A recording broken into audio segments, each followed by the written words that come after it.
Olá, estudantes da segunda série do ensino médio da Rede Estadual Paulista.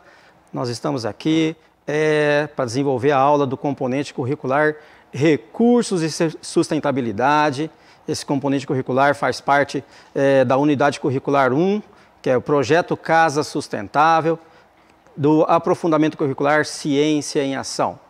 Sou o professor Orenci Rodrigues Ferreira, professor de Química da Rede, e ao meu lado está o professor de História, professor Guerreiro. Bom dia, professor Guerreiro. E aí, Orenci, tudo bem? Tudo bem. A gente Prazer vai trabalhar estar aqui com você.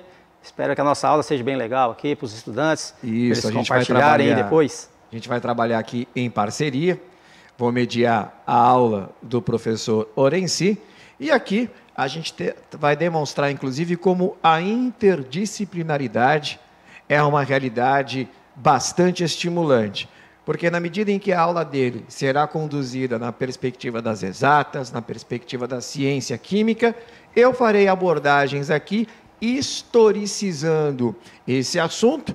E quando a gente for falar de sustentabilidade, que é um tema emergencial, super importante, que a gente vai tratar também, eu vou colocar os meus pitacos em cima da experiência que eu tive como professor universitário, falando sobre as questões ambientais. Boa aula, professor. Obrigado, vamos junto, estamos juntos, professor.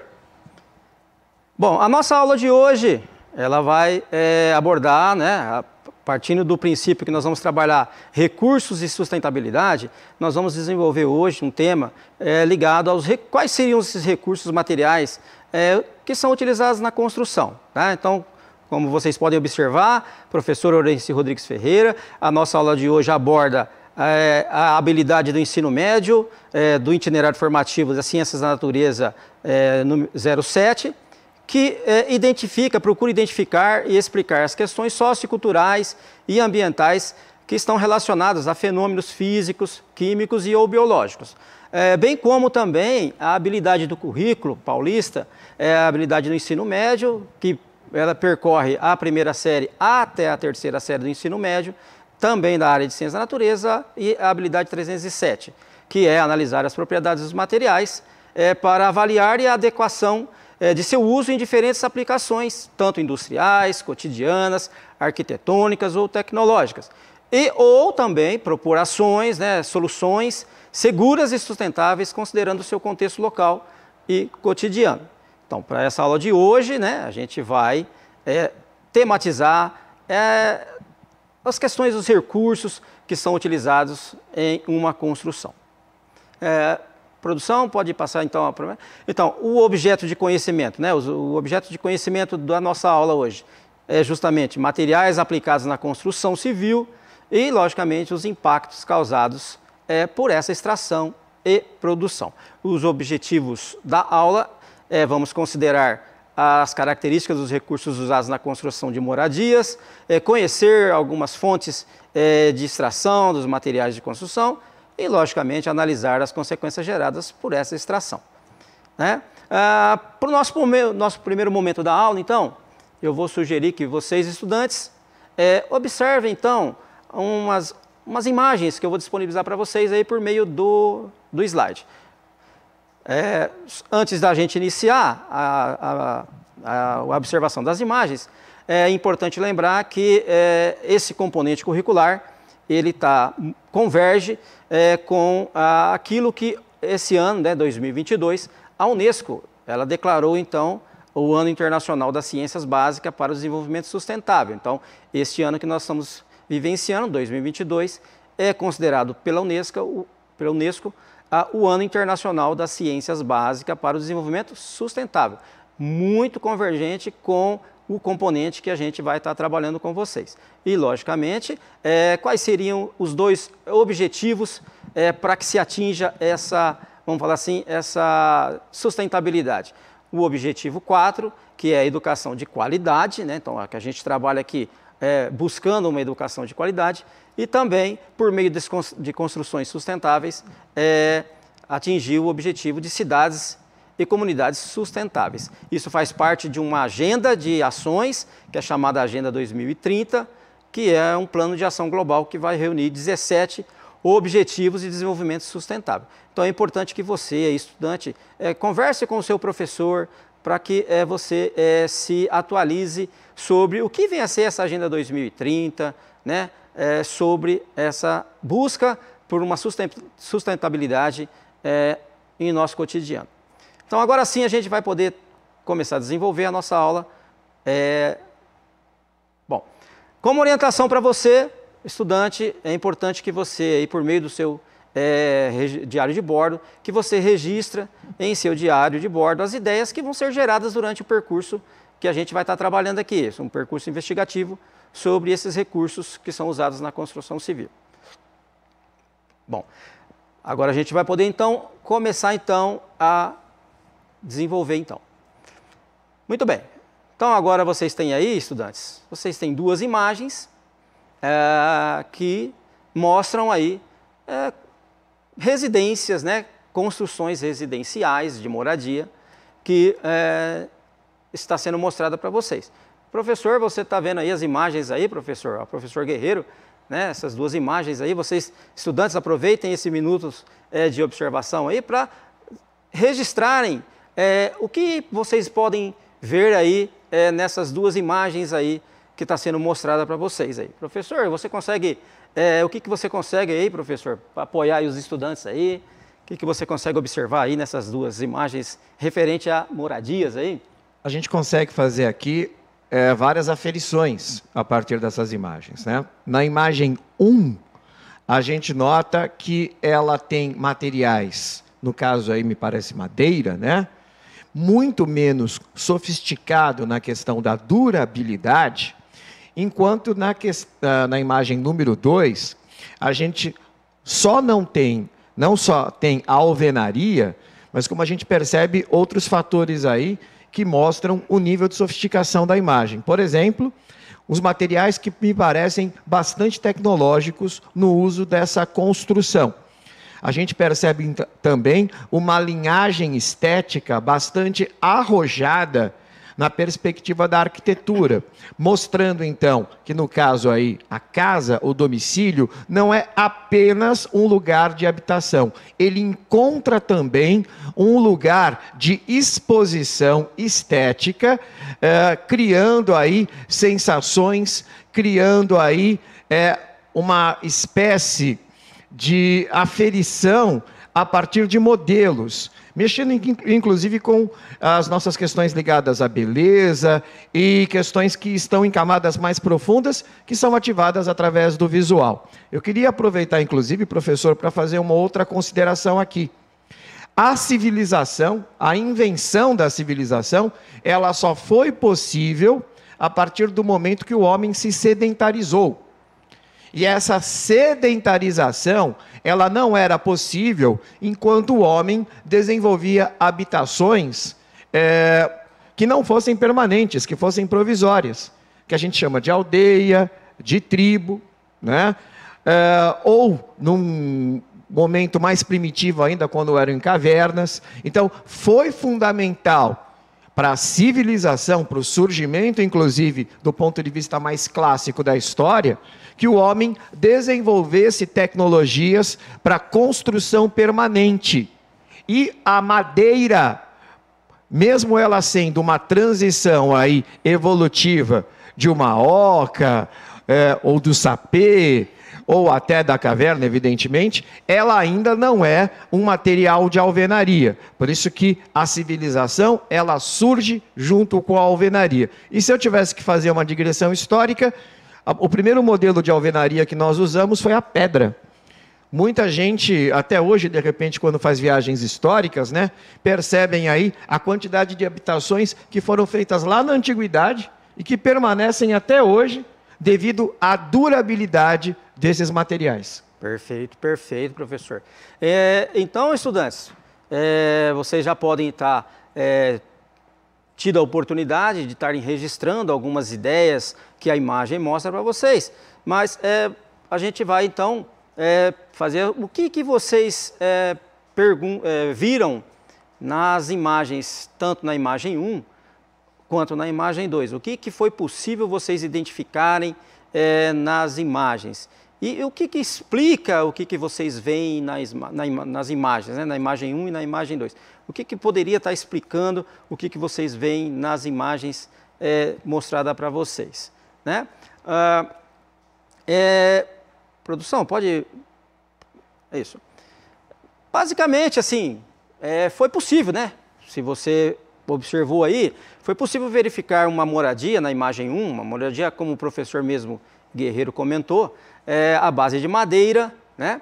E aí, logicamente, fica evidente também na imagem a situação de desgaste do recurso material que foi usado nessa construção de madeira, né? Então, a imagem foi possível você identificar esse fato, e na imagem 2 foi notório também você certificar aí uma moradia à base de alvenaria, ou seja, ela foi construída à base de blocos de cerâmica, você consegue observar lá o vidro, né?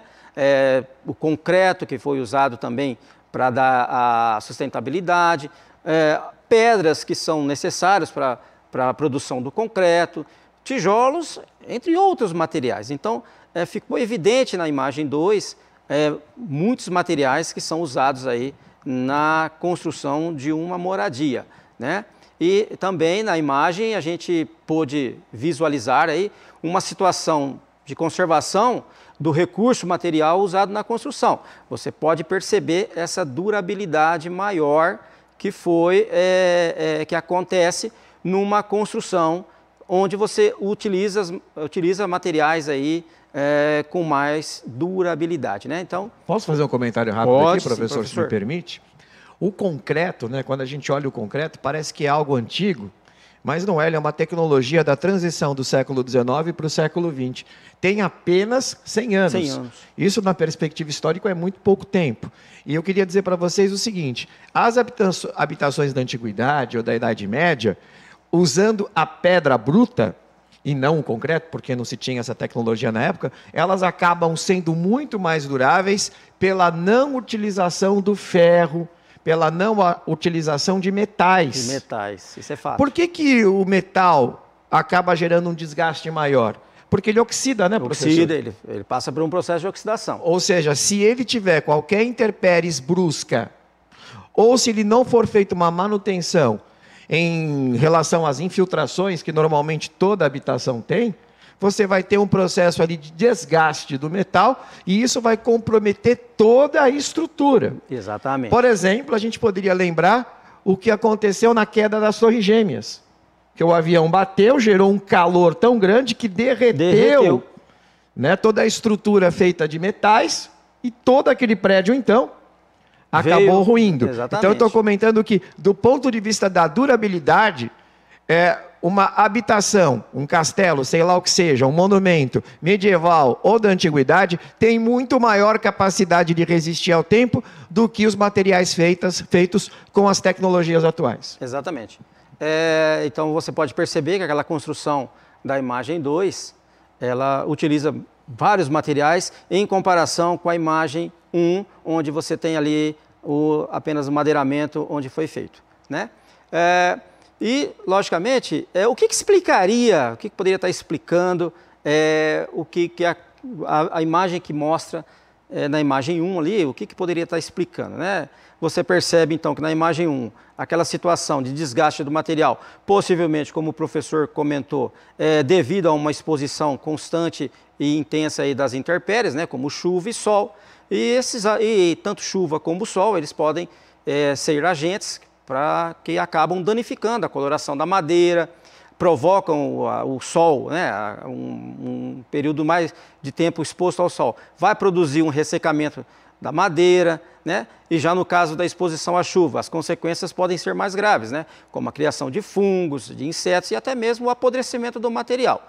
Então, assim, a gente pode perceber que um material que a gente pode considerar como mais adequado para a construção de uma moradia não seria a madeira. Sabemos que em algumas regiões do planeta, por exemplo, alguns países, acontece muito a construção usando madeiramento. Aqui no Brasil, a gente observa muito pouco essas construções à base de madeira. É uma realidade as construções à base de alvenaria. né? Na imagem 2, foi o que poderia estar explicando esse estado de conservação da construção na imagem 2. É o tipo de construção mais tradicional que existe no Brasil, que é o material mais resistente e oferece justamente uma maior durabilidade. Isso converge com aquilo que o professor de História comentou, que a humanidade, depois que ela passou a adotar um sistema sedentarismo, né? Ou seja, ela não procura mais outros lugares para moradia, então ela vai procurar desenvolver moradias mais duradouras, mais resistentes, onde ele vai poder conviver por muito mais tempo e residir por muito mais tempo naquela localidade, né? Então, a gente já percebeu aí que os recursos materiais usados na construção, em grande maioria, são utilizados os recursos de alvenaria, né? E por que são usados esses recursos de alvenaria? Qual seria, então, um motivo, né? O que motiva usar esses materiais de alvenaria? A gente vai poder estar observando isso daí no próximo slide. Aí, ó. Então, justamente por causa das propriedades desses materiais que são usados na construção por meio de alvenarias, justamente porque eles apresentam uma maior dureza, né? Uma maior durabilidade, certo? A dureza, né, é uma propriedade que ela vai determinar o quanto um material sólido resiste quando uma força é aplicada sobre ele. Então, esses materiais de alvenaria, eles apresentam uma maior dureza, porque justamente eles são mais resistentes a uma força aplicada a ele.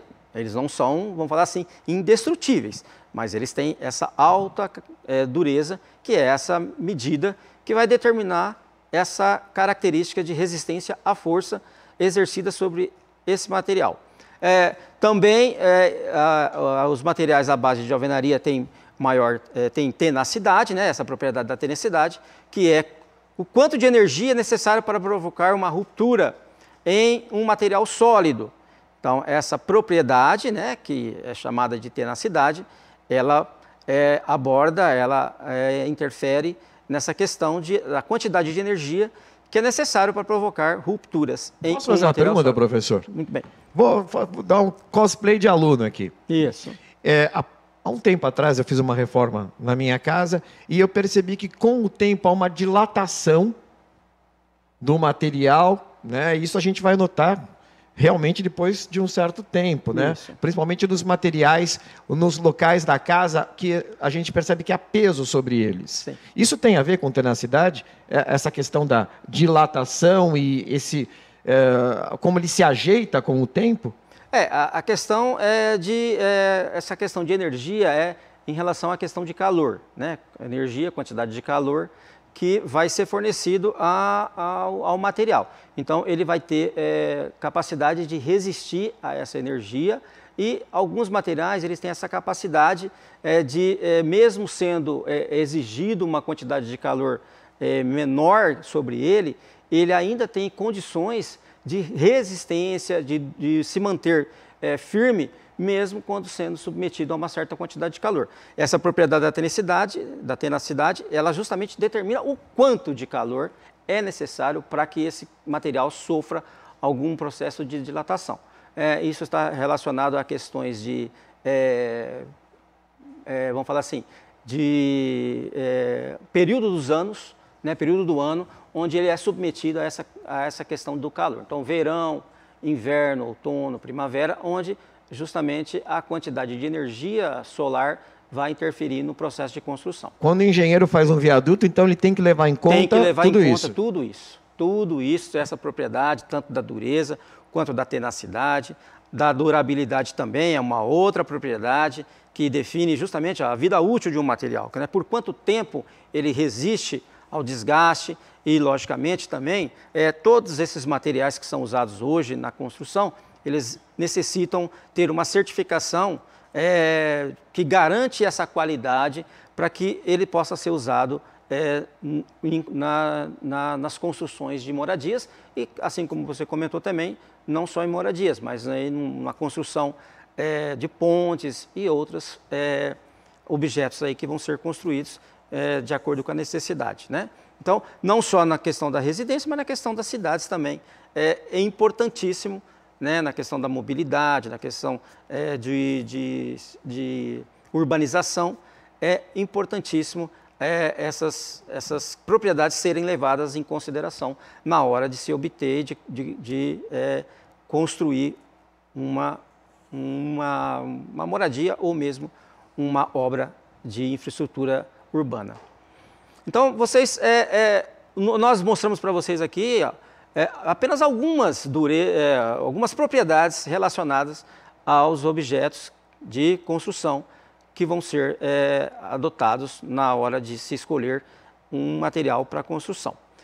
Então, é isso aí, vocês podem estar percebendo no próximo slide aí, que a escolha dos melhores materiais de acordo com o ambiente ao qual estarão expostos, isso é um dos primeiros requisitos do planejamento, até porque o resultado final, né, ele pode ser comprometido caso essa questão aí não seja observada. Então, a escolha adequada dos materiais que vão ser utilizados como recursos na construção é muito importante, né? Então, você aí, estudante, você pode estar analisando aí junto com o seu professor, no momento aí em sala de aula, abordando aí junto com o seu professor, outras propriedades que um material deve estar sendo submetido para adequação de escolha na hora de fazer uma construção de moradia. Então, como eu falei para vocês... Dar outro pitaco aqui, que eu achei bastante interessante esse item, porque me lembrou dos iglus. Sim. Porque como eles estão num ambiente glacial, isso, eles escolhem o próprio gelo, então, o próprio gelo, como blocão super resistente e que acaba, de alguma forma, impedindo que o local, por incrível que pareça, fique mais frio ainda, né?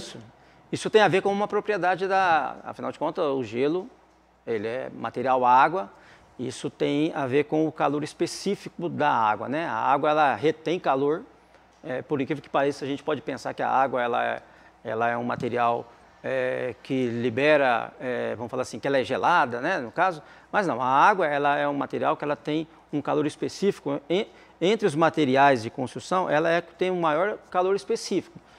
O que seria esse calor específico? Ela tem vamos falar assim, um tempo maior para absorver energia. Então, enquanto você pode perceber que se você colocar um pedaço de metal num congelador e um pedaço um copo, um recipiente com água dentro do congelador, você vai perceber, né, tanto que a latinha de refrigerante, ela gela mais rápido. Você vai lá, põe a mão na latinha, que depois de 5, 10 minutinhos você vai lá, você põe a mão na latinha, ela já está gelada. Enquanto que se você pegar um copinho com água lá for verificar, ela ainda não está gelada.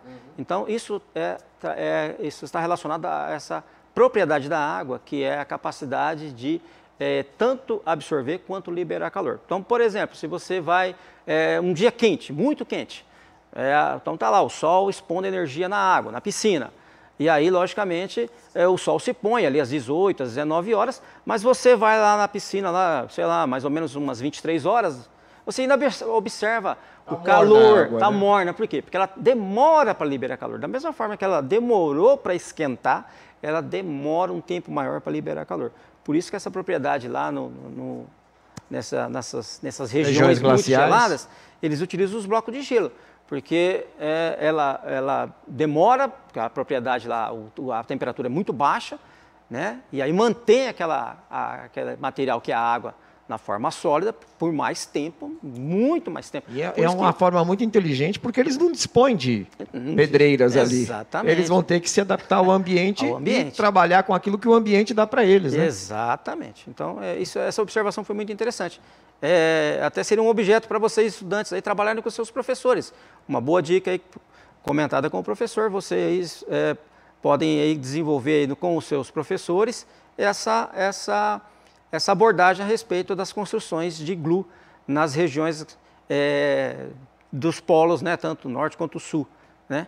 E, logicamente, assim, para a gente propor aí para você, estudante, em sala de aula, você pode aí, apoiado pelo seu professor, elaborar uma pesquisa. E essa pesquisa, depois você pode aí, em diálogo com o seu professor, né, mostrar para ele, olha, professor, eu fiz essa pesquisa aí, ó, baseada na aula lá do Centro de Mídias, lá na aula de recursos materiais de construção, lá na aula do professor Orenci, que ele trabalhou os materiais que são usados na construção. Você pode estar elaborando uma pesquisa sobre a importância da escolha dos materiais na construção de uma moradia, né? E aí você pode estar aí combinando com o seu professor, para você estar mostrando por meio de vídeos, ou mesmo por meio de um trabalho expositivo, ou mesmo por meio de uma exposição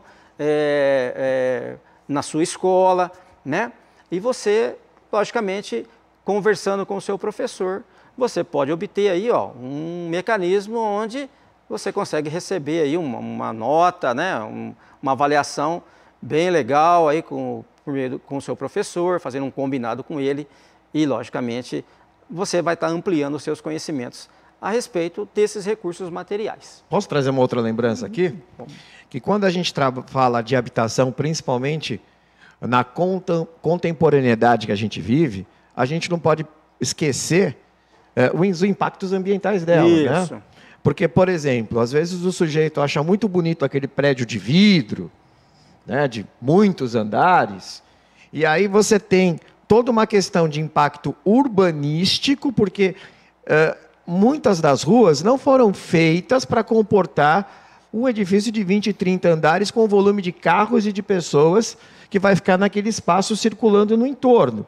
Outra coisa também curiosa é que as pessoas acham muito bonito esse modelo, principalmente norte-americano, que tem esses prédios de vidro, só que num país tropical aquilo fica muito quente. Você tem, por um lado, a imersão de luz, só que, por outro, você tem uma temperatura que eleva, e aí você vai ter um custo altíssimo de ar-condicionado para as pessoas não torrarem dentro daqueles edifícios, o que eleva o custo de energia e ambientalmente acaba comprometendo. Tudo isso tem muito a ver, né, professor? Exatamente. Conforme o professor Guerreiro comentou, tanto a questão de construções à base de madeira, que não é uma realidade que a gente vivencia no Brasil, quanto a construção por meio de alvenarias, eles vão gerar impactos, né? Uma construção à base de madeira, ele vai acabar gerando desmatamento. Nós sabemos que hoje, século XXI, existem muitas leis que determinam essa obtenção de madeira. Sabemos que existe isso, né? Existem várias empresas aí que fornecem madeiramento devidamente legalizado, certo? Mas, independente disso, uma construção à base de madeira, a obtenção dessa madeira, ela vai gerar aí um processo de desmatamento que vai, consequentemente, gerar um processo erosivo, né? Um processo aí de desgaste do solo. Então, assim, tanto na obtenção do material madeira, quanto na obtenção do material alvenaria, a produção no caso de materiais que são usados na construção por meio de alvenaria, requer também algum efeito, vai acabar desenvolvendo algum efeito na natureza. Por exemplo, sabemos que para a construção de construções de moradias à base de alvenaria, usa muito o cimento, como o próprio professor falou, o vidro, e para a produção desse cimento, para a produção desse vidro, são necessários recursos que são retirados do solo. Por exemplo, na construção do cimento, nós temos aí a utilização do calcário. O calcário é um mineral natural, que é obtido do solo. O vidro, professor, o senhor tem uma noção de qual material que é feito o vidro, assim? Uma coisa que me chama muito a atenção é que o vidro também passa por um processo de mineralogia. Isso. E ele é um líquido, né? As pessoas às vezes esquecem. Exatamente. Então, as pessoas pensam que ele é algo sólido, mas ele na verdade é líquido, né? Exato. E o vidro, ele tem como matéria-prima fundamental, principal, a areia, né? Que, mas da areia, sim, a areia, né? Que é a sílica, que a gente conhece como sílica. Então, assim, independente das duas formas de construções, requer vai acabar desencadeando algum efeito que a gente considera não adequado ao ambiente que a gente vive, tanto no solo quanto nas florestas, acaba gerando esses efeitos que não seria legal a gente estar passando por esse processo. Mas isso faz parte. A gente tem que conviver com isso daí da melhor forma possível e, logicamente, procurar, então, por meio de um processo de sustentabilidade, vamos falar assim, provocar o menos impacto possível na natureza. Muito legal. A gente está chegando ao final aqui. Eu curti bastante trabalhar com o professor. Dá um tchau para a galera, professor. Rapaziada, então até a próxima aula. A gente vai estar aqui, ó. A gente volta lá para a gente lá, produção, o que a gente trabalhou na aula de hoje. Então, o que foi possível a gente revelar. O que nós aprendemos hoje, então? Ó? O que foi trabalhado hoje? Ó? Que é necessário analisar fatores que agem na conservação, né, e sustentabilidade dos recursos usados na construção de moradias. Então, o nosso foco hoje foi os recursos usados na construção e, logicamente, a gente percebeu que é importante a gente estar analisando fatores aí. E o que vai vir por aí? Ó? A gente também, na próxima aula, é importante que você, estudante, olha lá, o que vem por aí? Ó? A gente vai estar, na próxima aula, a gente vai estar abordando os elementos químicos que a gente consegue evidenciar no processo de construção. Se você curtiu, dê um like aí pra gente, ó, curtiu, compartilha a aula do Semesp, né, por meio lá do hashtag Semesp, né? E, logicamente, você tem aí o processo da avaliação, que você pode estar acessando aí por meio do QR Code, certo? Ou por meio do link que deve estar sendo disponibilizado para vocês aí, onde você pode avaliar como que você se conduziu como estudante na nossa aula de hoje. Valeu, tchau, abraço, galera. Até a próxima aula. Fiquem